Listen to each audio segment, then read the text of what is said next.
കേരളത്തിൽ നിന്ന് ജർമ്മനിക്ക് സാധനം അയക്കുമ്പം 4 കാര്യങ്ങൾ ശ്രദ്ധിക്കണം.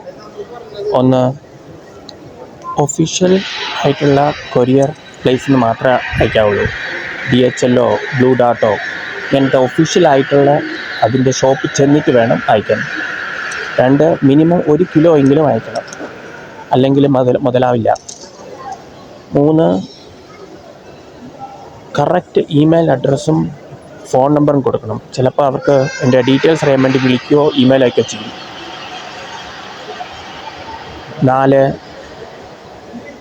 അതിൻ്റെ പ്രൈസ് കൃത്യമായിട്ട് എഴുതണം. എഴുതിയില്ലെങ്കിൽ അവർക്ക് തോന്നുന്ന പൈസ ഇടും. അത് USD എഴുതാണ് ഏറ്റവും നല്ലത്. US ഡോളറിൽ എഴുതാൻ ഏറ്റവും നല്ലത്.